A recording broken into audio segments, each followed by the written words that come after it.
It was a regular Tuesday, and I was sitting in my office, immersed in work, when the phone rang.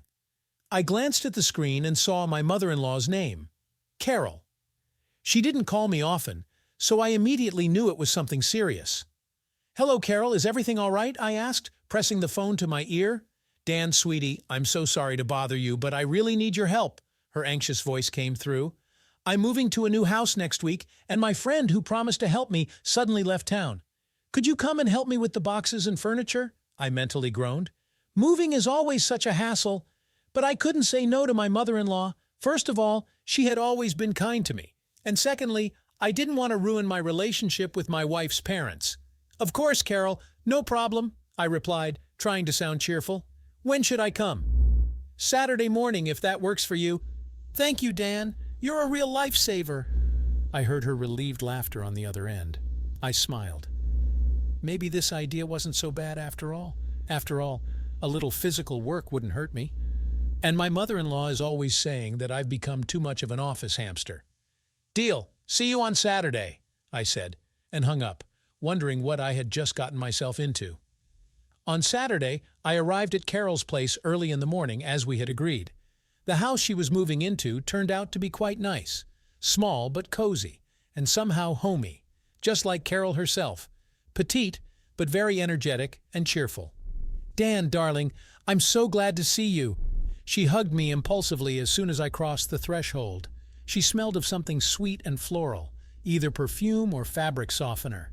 "Hey, Carol. Well, are you ready for the great migration of peoples?" I joked, looking at the mountain of boxes and furniture that we had to move. "Oh, don't remind me!" Carol rolled her eyes theatrically. "If you only knew how tired I am of all this moving hassle. But it's okay. We'll get through it. Especially with such a strong helper like you." She playfully punched me on the shoulder and winked. I couldn't help but smile. It was always easy and fun with my mother-in-law, not like with my eternally busy and serious wife. We got to work, hauling boxes, disassembling and assembling furniture, packing and unpacking things. From time to time, Carol would crack jokes and make funny comments, which made the work go faster and more cheerfully. By noon, we were quite tired and decided to take a lunch break. Carol ordered pizza, and we sat down right on the floor in the living room, eating hot, fragrant slices. "God, I haven't eaten pizza straight out of the box in ages," Carol confessed, licking her fingers. "I feel like a college student. Do you think it's a sign of approaching senility?" I laughed and shook my head. "More like a sign of being able to enjoy the little things. It's only good for you." Carol gave me a grateful smile. The corners of her eyes crinkled with laugh lines, but it only added to her charm. After the break, we got back to work with renewed energy. Despite the slight fatigue, my mood was upbeat. Who would have thought that moving could be such a fun activity? By evening, we had almost finished the move. All that remained was to carry the last boxes of clothes and bedding to the bedroom. I was just carrying one of them when Carol, who was walking in front of me, suddenly stumbled on the threshold and began to fall. I instinctively rushed forward, trying to catch her, but lost my balance and fell to the floor with her.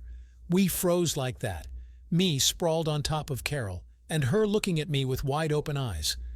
"Dan," she breathed out, and I felt her hot breath on my face. At that moment, something clicked in my head. All good intentions and right thoughts vanished somewhere, leaving only an all-consuming desire. Without realizing what I was doing, I leaned in and kissed Carol on the lips. For a second she froze, but then responded to the kiss with unexpected passion. Our hands greedily slid over each other's bodies, tearing off clothes.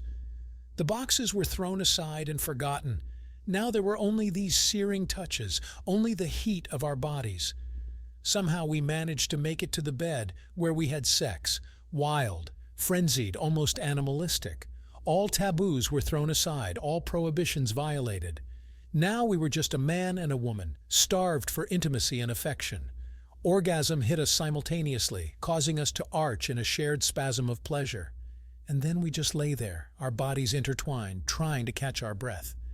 The realization of what had happened was slowly seeping into our passion-fogged consciousness. "Damn, what have we done?" I muttered, staring at the ceiling. "Something incredible," Carol replied, and I could hear a smile in her voice. I turned my head and met her gaze. There was no shame or guilt in it, only sated satisfaction and slight surprise. And then it hit me. We really hadn't done anything wrong. So what if we slept together once? It happens. The main thing is that we both enjoyed it. And judging by the sparkle in Carol's eyes, she completely agreed with me. We stayed in bed for about an hour, lazily caressing each other and chatting about all sorts of nonsense. It was so strange, discussing the latest gossip and weather while lying naked in the same bed with my own mother-in-law. But at the same time, it felt so natural and right, as if that was how it should be. However, sooner or later we had to get up and get dressed. After all, the move wasn't going to finish itself, and we needed to decide how we were going to behave from now on after what had happened. "Carol," I began in a serious tone, buttoning my shirt, "about what happened between us." "Dan, don't even start," my mother-in-law interrupted me, rolling her eyes expressively. "Let's not have these sappy conversations like, 'I shouldn't have, I'm so guilty.'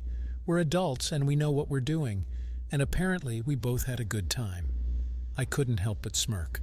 That's what I always loved about Carol, her ability not to overcomplicate things. "Okay, so what do we do now? Just pretend nothing happened?" Carol thought for a second. "Here's what I suggest. We'll keep our little prank a secret.